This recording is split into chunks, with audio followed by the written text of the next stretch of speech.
We're in Long Beach, and tomorrow I leave for Sweden to do the Vätternrundan, which is a 200-mile bike ride. But I only have 3 weeks between the bike ride to the swim. And so today, the day before I leave, I'm gonna be doing some swim training. The only actual technical training I will get before going to Sweden with a Navy rescue diver, Jordan Hunter, who's gonna show us how to swim properly. And as you can tell, I'm very prepared.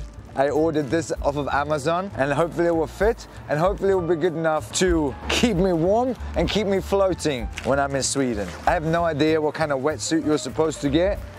Huh? This, first and foremost, doesn't look like it's gonna fit me. I ordered a small one. What is this? Motherfucker sent me a double XL.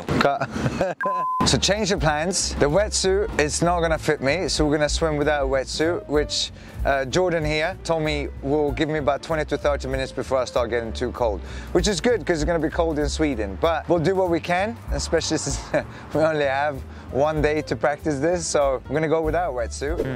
Oh yeah. So you can see the shark before it gets there. Okay, good. Well, I got 3 weeks until I'm doing the Vansbrosimningen which is the third part of the Swedish Classic. I think it's a 2.2 mile swim, and it's in one of Sweden's coldest lakes.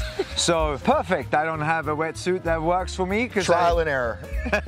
First and foremost, thank you for coming out and doing this with me. I really do appreciate it. And a couple of things. So what's the main difference between swimming in a swimming pool and swimming in ocean or lake? I think the 3 biggest things is gonna be water temperature.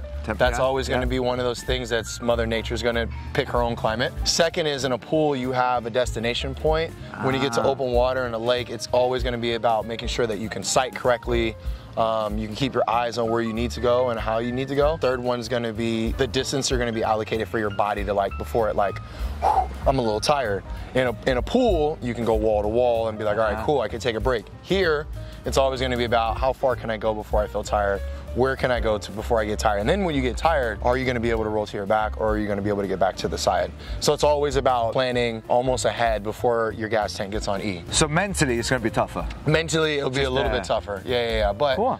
You know, it's like a cold plunge. You know, I think, like I said, I'm fortunate you don't have a wetsuit today. But what we'll do is we're gonna work on just like short body acclimations. Okay. So then when you do get a wetsuit, it's gonna feel luxurious. This is like the, man, I don't have power steering. When you get a wetsuit, you're gonna be like, okay, this is like a second skin, but it's also gonna keep you buoyant. Okay. And it also holds your body temperature a little bit longer than your body can. So your body's in the mid-90s. I don't know what that is in Celsius. Sorry, Swedish fans. 37. There we go. So you think about that. Putting this on is going to hold that a little bit longer. Okay. Then if you get in the water and it's gonna go from 90 to 60, and then your body's gonna try to settle somewhere in the middle until that hypothermic kind of settles in or sets in. So that will burn calories too? Way faster, yeah. Where do I start? What do I think of? Yeah, so the biggest thing is just going to be to control your breath. When you do get a wetsuit, and something to think about is when you're getting ready to swim, especially open water, what they start to teach, or what we learn to do, is not use your legs as much. Oh, okay. Because this is going to keep you up. So all you want to do is just pull yourself like you're easy gliding. So almost think about like a lat pull down, where you would pull like this, right, with both hands, except now your goal is to just reach and pull with one arm. Reach and pull with the other arm. Your hand coming out, and then you feel this lat down and around. So it's gonna feel like, it's gonna feel like almost like I can't think of the word, like a train, like the train going around, a train gear. So you're at 90 degrees here? Yep, so I come down here, pull back across, and up, out. I learned something already. And out, and you always want your hands so if this is the water, right? Right. You want your hands to come out, grab, and pull down. Oh, you don't have to grab, but you want it to pull. Yep, so you're pulling water like an oar. Right. Sprinters do straight arms. So when you straight arm, you're doing 2 things. You're locking your shoulder out, and then you're also burning through this whole muscle right here, versus pulling, you're using this lat. Pulling up, you're using your back. Pulling down, pulling around. Again, it's where you're pulling, pull. Because if you come in flat, you're not grabbing anything. And then water displacement, or the way that your body hits, it's gonna slow you down. Because you wanna get up and over the water. Every time you pull, you wanna get up and over. So you're coming down with an arch. You wanna come out. Yep, you wanna come like you're reaching forward. You know how when you roller skate, you don't have to go fast, you just have to get into a glide. Find the rhythm. Same thing for our arms. We just want a nice, easy rhythm. And then when you need to breathe, that's when we're gonna come up for that breath. How often do you do that? The easiest way to think about breathing for me is every 4. If you want to breathe on the same side, it's going to be every even stroke. So every 2 strokes or every 4 strokes. Think of it like this: when you get comfortable, the less you breathe, the easier it is for you to stay in fluid motion. Because when you come to the side, you're just gliding. You're not getting any more propulsion. So when your head's back down, you're gaining back to that. So if you can go every 4, breath. 1, 2, 3, breath. You know, I fought a certain way my whole life, but it has had an effect on my body. So I'm gonna try to breathe on both sides. Bilateral breathing. So if you want to do that, does that happen? Yeah. When there's waves, I will breathe to the waves so I can see when it's coming. Or I breathe away from the wave so I don't get smacked with a wave into my mouth. So that's going to be every odd stroke count. So 3, then is good. 5, whatever you feel comfortable. Every 3, I think would be good. So I'm gonna use my right arm as the breathing side. So both arms are out in front of us, right? And then let's say I'm pulling, and I'm gonna pull on to breathe on my right side. So 2, 3, 4, and then when I come, as soon as I pull, I'm rotating to breathe. This arm is staying flat out. And as I'm breathing, and then this arm comes up, and I take a deep breath, and this arm takes my head back into the water. So the biggest thing about that too is, as soon as you're getting ready to breathe with this arm, you start blowing out. Blow, blow, blow, blow, blow, blow. And then as soon as your head comes up, you're breathing in, and then you're back in. And you hold your breath here? Yeah, because your head's back in the water. And then do you breathe out underwater? Yep, so you're breathing out, you're exhaling.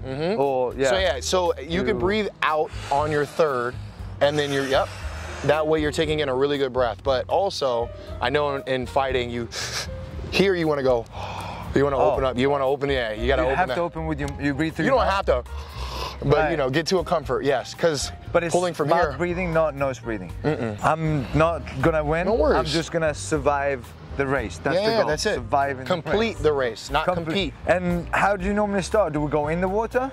Yeah, so what we'll do is literally we'll get in the water, let yourself acclimate, and then we'll start swimming. And if it gets real bad, just lie on my back and float a little bit. Lie on your back, yeah. Now the thing about it is, you probably have a lot more muscle than you do fat. Muscle sinks, fat floats. You don't have on a wetsuit, so you rolling to your back, you will need a little bit more of a breath. But that's why I'm here.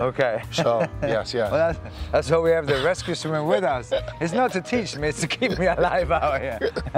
All right, cool. All right, I'm ready. So this is mostly to be seen, so you don't get run over by a boat. Also, sometimes it does help, like, keep your head warm, like 2%. So let's learn how to walk before we learn how to swim.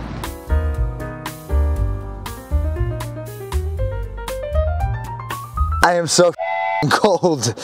I knew it was going to be hard, of course. I've swam before, but it's like anything. It's like riding a bike. I've ridden a bike, but when you start actually riding, like, you learn what riding is really about. And I swam in a lake, you know, and a couple of times in the ocean, from a boat to another boat, or from an island to something, but not like this. And I'm both freezing cold and tiring. Like, I started cramping a little bit out there.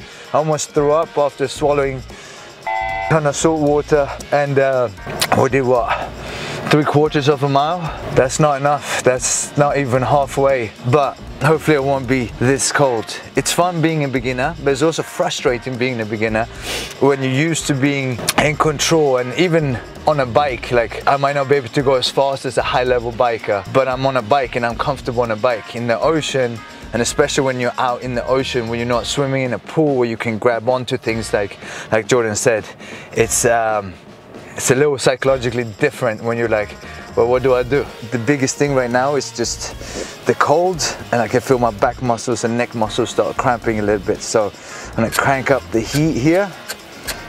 The lesson for the day was not kicking, which was really the biggest surprise. Not kicking with the legs much, and then trying to really extend out and reach, which was not something I was good at, and floating and gliding through the water, which that wasn't happening much. I felt more like a rock than a dolphin. First and only session before heading to Sweden, and the one thing that we learned is that it gets cold in the water. All right, thank you, sir. I appreciate it. Please get home. Go grab some heat. Yes. And enjoy some warmth.